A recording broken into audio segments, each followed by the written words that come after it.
Swayam Prabha. Digital India. Educated India.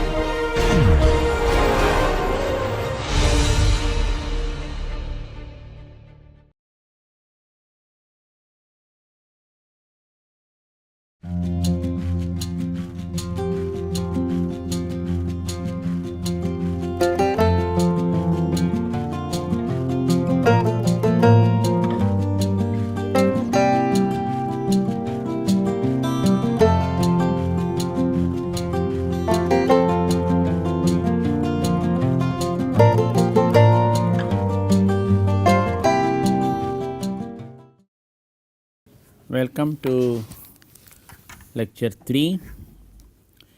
In the last class we looked at the 4 pillars of the marketing concept, that is market focus, customer orientation, coordinated marketing and profitability. The question that exercises many minds is why Indian companies have not turned into marketing right from the time of independence. In order to find answers to this question, you have to look at when does a company turn towards marketing, that is the marketing concept. It normally companies turn towards marketing concept when the sales decline. There was a company called Scooters India, and it used to come with based in Lucknow, come with pushback scooters, all those types of different models. It was supposed to be a competitor to Lambretta. Initially when it came, it was a public sector unit. It was thought that it will click in the marketplace, but did not. So, when it did not click in the marketplace, this company Scooters India started looking or turning towards the marketing concept when its sales steadily declined. So, you had a situation when the sales declining and the company not reacting.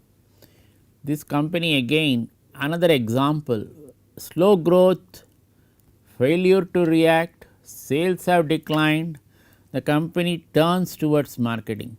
So, it should not be that you turn towards marketing when it becomes a fait accompli, that is you lose all hopes. Similarly, if you look at HMT watches, a very strong buying brand, made a mark in the Indian market, but in the 90s came a very strong competitor to HMT in the form of Titan. They projected watches as though it is not just something to see time or give you time, but something which you should be proud of wearing. So, the marketing promotion of Titan caught HMT totally unawares. The result is the trusted loyal customer of HMT also started changing patterns of buying. So, you had a changing buying pattern, even your trusted customer would not recommend your watch to his friends or kith and kin, but he would recommend Titan. So, this is a changing buying patterns when the company started looking at marketing very intensely. Again, it was clock was ticking out for HMT. HMT did not was not able to cope with this type of what do you call the market barrages, which was put one after the other by Titan, and HMT watches has now almost become extinct. A sad story. Similarly, if you look at ITI, a very strong public sector undertaking, considered a giant telecom company, and the first Indian public sector unit to be started, but it was given a knock in 1984 when the doors of the telecom sector was thrown open to competition. You had competition to ITI's telecom. So, the result was, so long in a sheltered market ITI, it was unable to really cope up with this type of competition which was being offered by other players. The sum and substance of all these examples tell you that it would be good for the Indian companies, at least now, whether it is a public sector or a private sector, immaterial, to start practicing the marketing concept right from day one. Do not wait for things to go bad and then start looking at the marketing concept. It is no longer a seller's market in India, whether it is a computer market or whether it is an electronics market or whether it is a consumer buying, a durable market. Everything is becoming a consumer's market.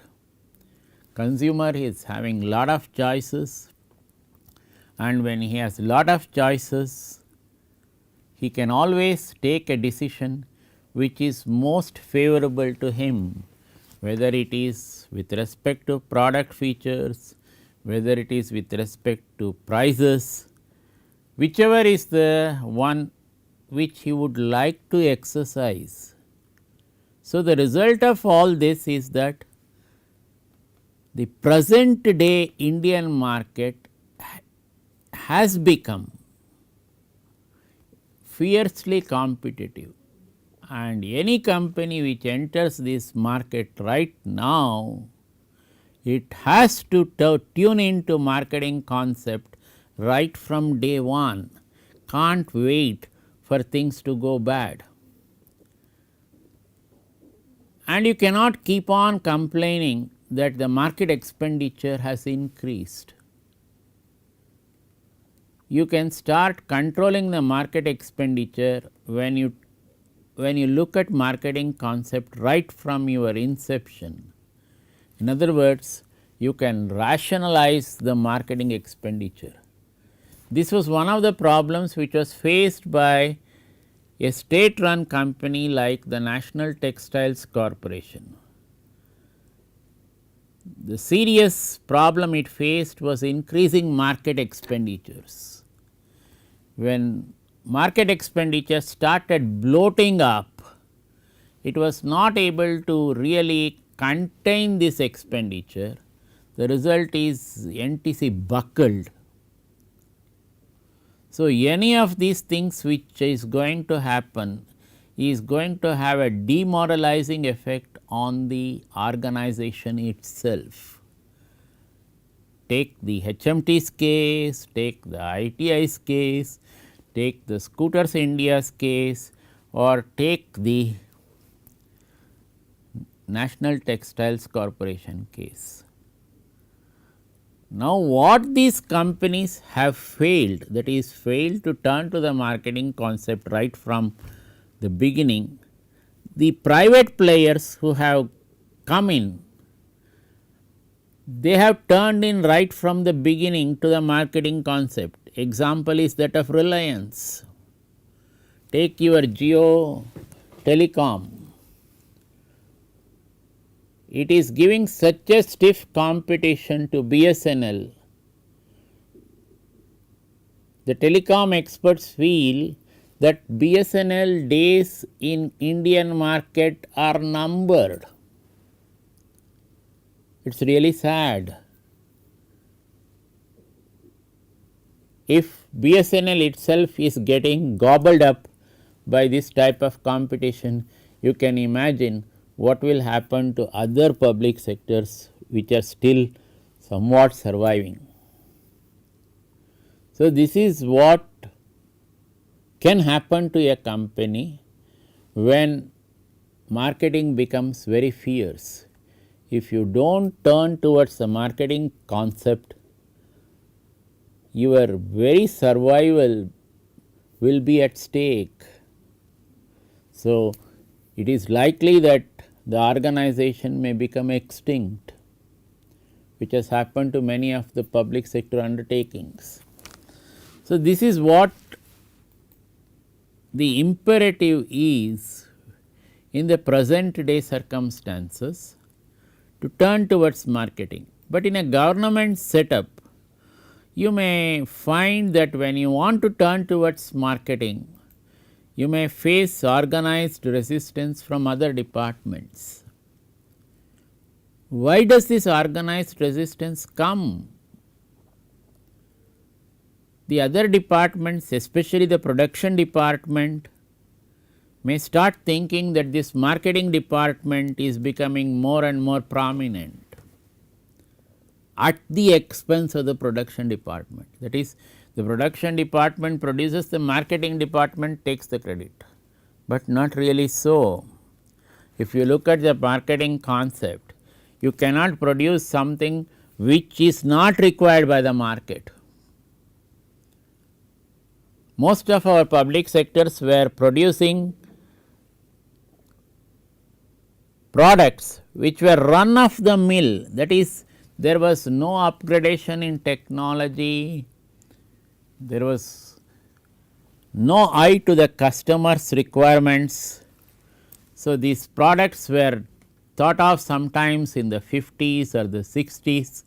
So, no changes or no drastic changes came about, and when they started coming about also, you found that the prices of these new products which these companies introduced was extraordinarily high compared to what was being offered in the grey marketplaces.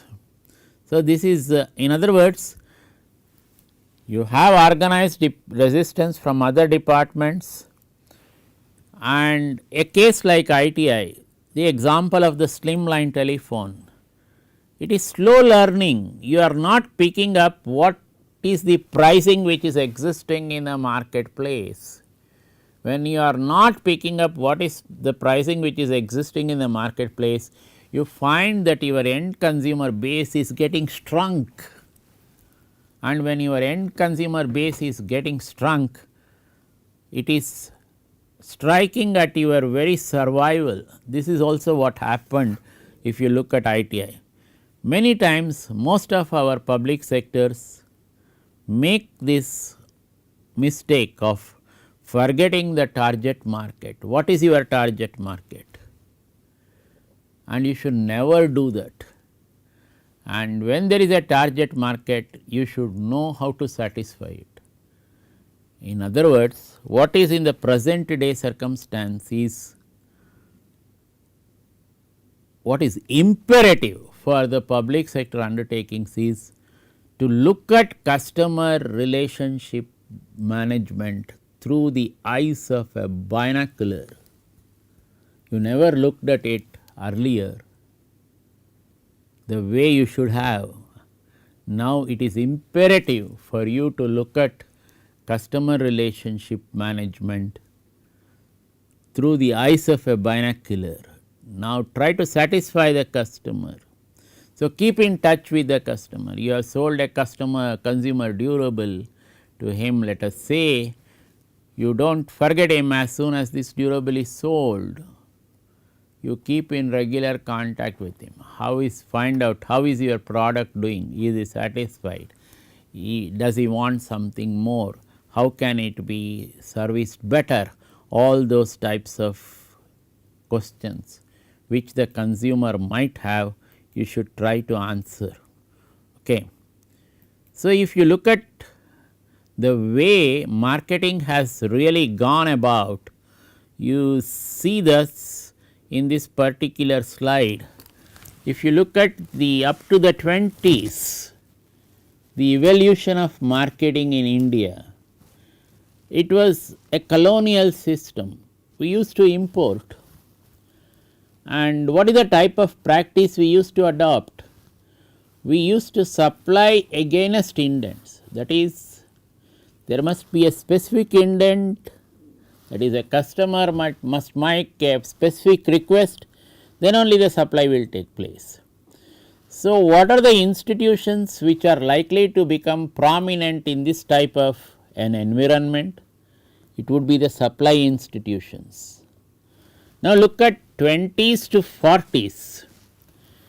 What happened in the Indian context? You started importing SKDs and CKDs. What is this SKD? SKD is a semi knockdown assembly. CKD is a completely knocked down assembly.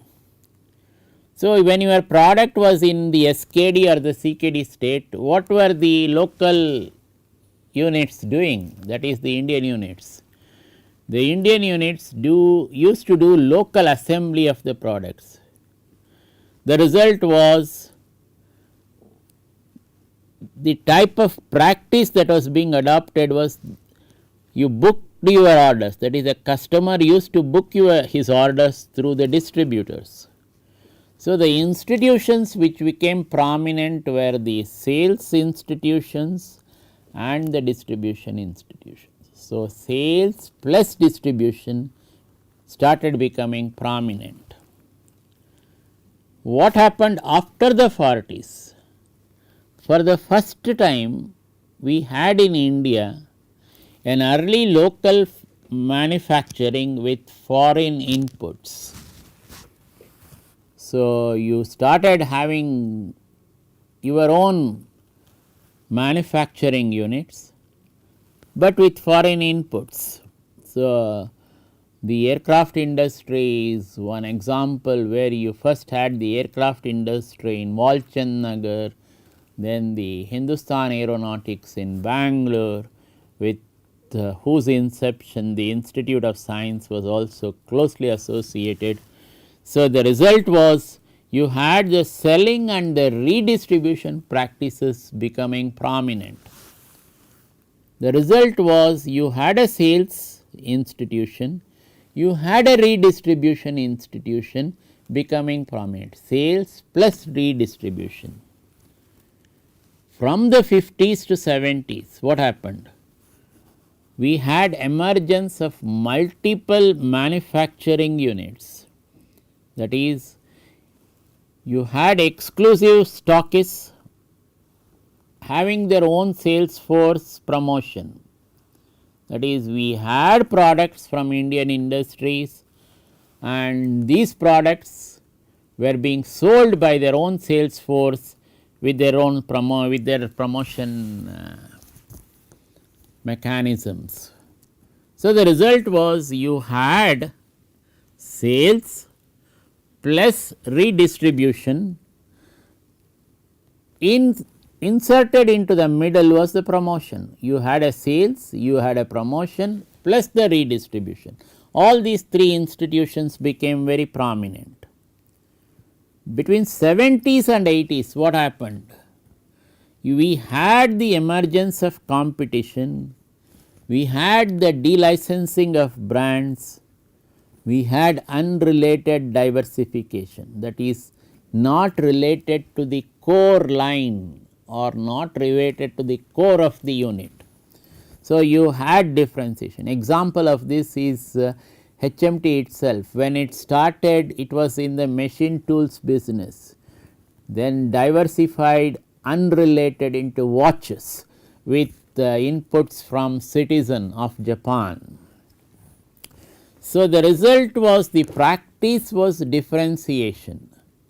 So, when you looked at HMT's watch selling in the late 60s and the early 70s, it said a leader, a giant in the machine tool industry now comes to watches, satisfying the needs of the time industry for India. So, if you looked at the tagline of HMT, it used to read timekeepers to the nation. So, during this period what we had was, we had in addition to promotion, advertising also coming in. So, 4 types of institutions became prominent. We had sales, we had advertising, we had promotion, we had distribution. So, all the 4 institutions became prominent. What happened in the 90s? For the first time in the 90s, we looked at liberalization. Maybe we were forced to look at liberalization because we were looking at a precarious foreign exchange position. So, there was a compelling need to look at liberalization because there was a fear that India might default on its debt payments to the world bodies like the World Bank or the IMF. All this made the economy to be liberalized. So, this liberalization came in with deregulation, lower entry barriers, then revival of MNCs, multinational companies, all these came into being. The result of all this was, for the first time in India, you started looking at niche marketing brands, and you started looking at brands which had a niche marketing target. You look at some of these brands which came in, like your Surf, looked at a particular niche market segment, and this was attacked by other brands like the Nirma, which again had another niche market segment. So, you had niche marketing, you had brand equity. For the first time, the Indian companies started saying brand equity. What is the brand equity of this product? The Hindustan Unilever products. Then the global trends, then you had mergers and acquisitions taking place. In order to survive, companies, smaller companies started merging. So, if you looked at the Reliance, the Vimal group of textile industries, in order to give a competition to the Vimal group, you found that many of the smaller and the medium scale textile mills, especially in the Ahmedabad belt, merging together and coming out with a brand called Garden. It was just to give a stiff competition to Vimal and also for their own survival. So, with this type of setting, the institutions which became prominent was R&D. So, you had to do R&D in order to come out with new products, then design. Added to that, you had all the other institutions like the sales, distribution, advertising. Now came in a few more, that is the multiple brands, market research, MIS and exports. So, all these institutions started coming in. So, we had to do promotion very actively in order to be in the marketplace. Now, what is happening in 2000 and beyond? You are not only looking at liberalization and privatization, Indian companies are looking at globalization. In other words, Indian companies have made forays into foreign markets also. There are many companies in the software industry which have bought out many companies in the United States as well, not to talk of Europe and other places. So, many of them have bought over many of the US companies also. The result is you have a very strong software industry presence in India, and in a place like Bangalore, which contributes to the highest software export from the country. So, this niche marketing brands, brand equity, global brands, mergers and acquisition, for the first time Indian companies started looking at re-engineering. In other words, they started looking at their own production processes in great depth, whether should we change the production process? If we change the production process, what is likely to happen? Are we likely to cut down the production costs? Are we likely to serve the same market segments? Will our market segments change? If it changes, in what way it is going to change? In other words, for the first time Indian industry started looking at business process re-engineering. So, Indian industry was never looking at this re-engineering. Now, not only they started looking at re-engineering, they said we will look at business process re-engineering, whether we should have the same production process or the entire production process should be changed in order to satisfy the customer. So, in other words, the customer started becoming the key in the eyes of the industry.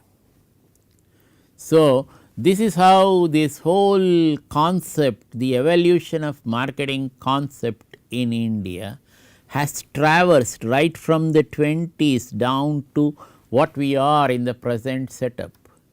In the present setup, we are looking at niche marketing, we are looking at brand equity, we are looking at global brands, we are looking at M&A, that is mergers and acquisitions, we are looking at re-engineering.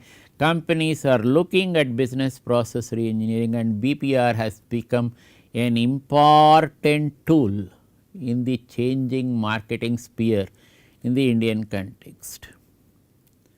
The result, what is the type of institutions which have become more and more pronounced? All the institutions which were earlier there, some additions have taken place. What is that addition which has taken place? The addition that has taken place, especially after the 2000, is what we call the e-business. So, for the first time you are looking at business through the web. What we are now seeing is what is called the digital marketing era. The digital marketing era is making people to look at marketing online. Take many of your stores like the Myntra, the Big Basket or the Amazon. So many of these stores, they are trying to fulfill the needs of the customer straight from his house. He can look at all the products on his computer screen, try to order online, and you get the product to your house maybe in 1 or 2 days. Now, some of the flaws are also being pointed out, saying that what the customer orders, thinking that this is what is going to be supplied when this order is being executed by the company, may turn out to be not the same. So, the result is you may have to again send the product back to the company and then get the product according to your needs. The result is there is a terrific lead time which takes place. Take for example, you ordered a particular shirt from a well known brand, and when that shirt came, when that you ordered for a particular size, and that size is not the one which is the best fit for you. So, what do? You have to exchange that. You have to say this is not the size which is required for me, give me an alternative size. The result is it has taken so many days for the first shirt to come. It takes again so many days for the company to pick up the product from your house. Again it takes so many more days for the new size to come to you. So, you have a terrific lead time before the end product reaches you according to your specifications and your comfort zones. So, this is what is these are some of the problems which people are facing in digital marketing. Digital marketing is in a sense very good because you transact everything online, you do not have to go through all these queues, that thing, this thing and all that. So, but these are also some of the marketing encounters which the customer faces.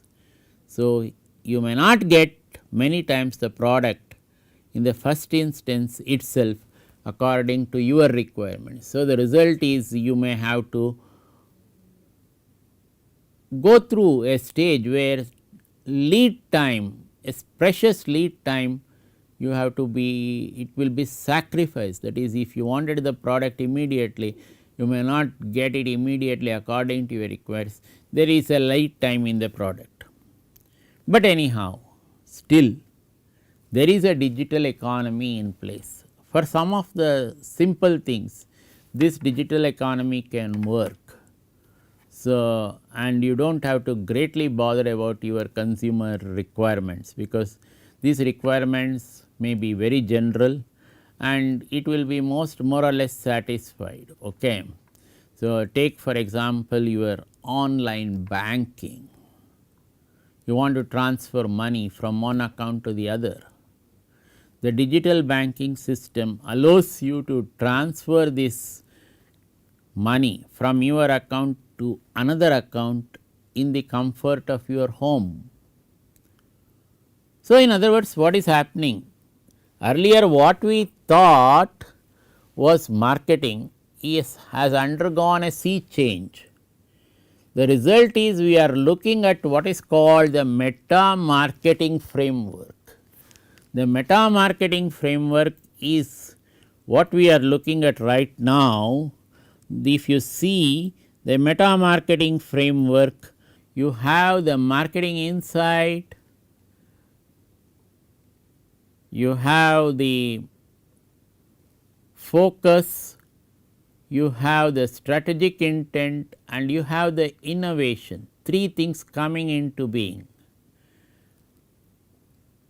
What is happening here? If you look at marketing insight leads you to innovation.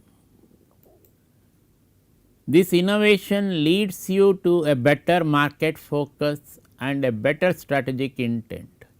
So, it is a two-way arrow, it goes forth back and forth. What does this lead you to? It leads you to a better market insight. Similarly, the market insight can lead you to a better focus and a better strategic intent. But the arrow from the marketing focus, marketing insight to innovation, kindly note, is a one sided arrow. Your marketing insight should lead you to innovation of the product. So, you should be able to come out with innovative products through your marketing insight. So, this is what is called the meta marketing framework. This meta marketing framework helps you to look at three aspects. One is the market insight, the innovations, the focus and the strategic intent.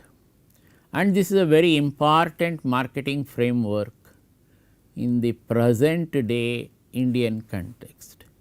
We will stop here and we will continue in the next class. Thank you.